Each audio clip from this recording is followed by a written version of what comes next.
Sugar Sean O'Malley says nobody can beat Chimaev. That's an interesting one. It's interesting.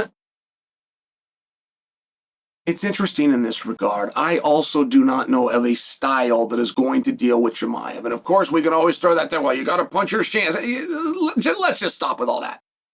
You really don't have a puncher's chance. In the history of fighting, you've seen 2 or 3 of them, and the first one was back in 1989, Buster Douglas over Mike Tyson. Like, there's really not this puncher's chance. It's just something that somebody that's lazy with their analysis will say to get them off the hook if they call it wrong. Like, when Sean says, I don't think anyone's going to beat Chimaev for a long time, that isn't the same as saying there's nobody out there that could beat Chimaev. I mean, just so you understand, I don't know what was Sean's mind. I'm not trying to speak over what he said. I'm sharing with you, it's not the same statement.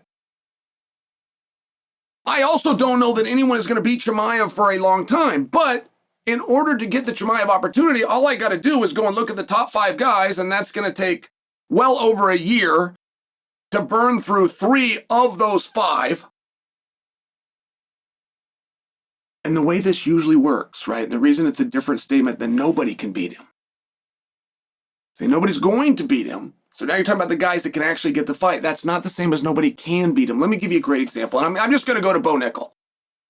But Bo Nickel stylistically and Bo Nickel on paper is an extremely compelling match for Chimaev. We have not seen Chimaev win a fight, that's a literal statement, where Chimaev has not gotten on top of his opponent at least twice.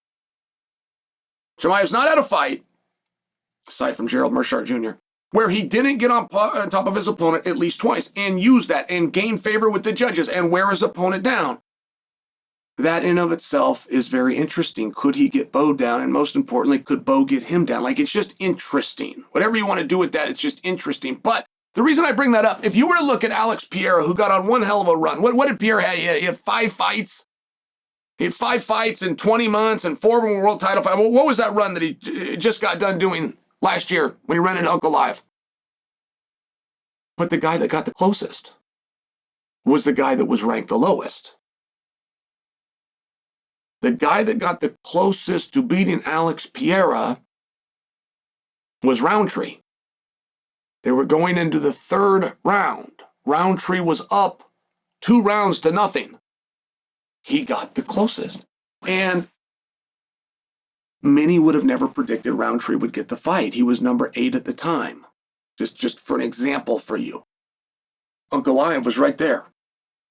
Uncle Live was sitting right there, and he was free. And so it was a little bit of a surprise when Roundtree got the fight. But then you start looking at it, and you realize that Roundtree has won 5 in a row. He knocked 4 guys out. Anthony Smith was on that list amongst others. Yeah, this is the guy. He just hasn't been on pay-per-view.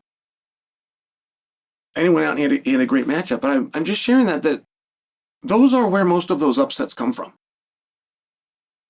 Most upsets have a few commonalities. And it doesn't matter if you're swimming against Michael Phelps or you're racing against Carl Lewis or you're in a cage fight with one of these knuckleheads.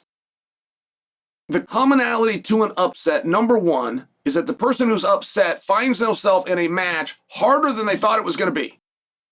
Doesn't matter if you're in the pool, you're on the it doesn't matter. You find yourself in a match and all of a sudden you're breathing harder and this guy's coming at you with more effort than you thought was going to happen. That's rule number 1.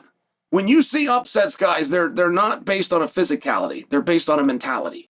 Something happens in the athlete's mind where he starts to fall apart. And it's very hard when that house starts to crumble to correct it. Very, very hard. Kamaru Usman could correct it on the fly. Things could be going bad, he could turn it around. Henry Cejudo could correct it. Things are going bad, he can shake it and restart. I don't know if I could name a 3rd guy for you. It's a very, very rare thing to do. And it's one of the reasons that it's always those lower ranked guys. Because the number 1 thing that lower ranked has, right, and it goes in order. First thing that makes an upset happen is the person upset finds himself in an event that's harder than they thought it was going to be. Second thing, the person in the event that gets upset finds himself in a battle that's harder than the audience thought it was going to be. Those are your first 2.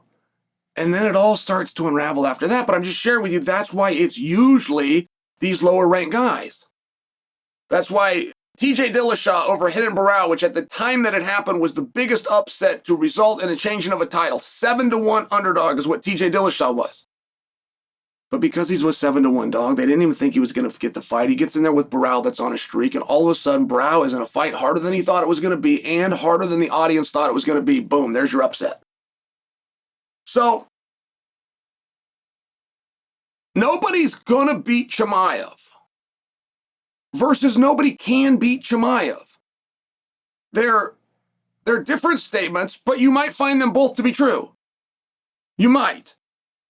Chimaev has a very interesting skill set. It's interesting within its simplicity.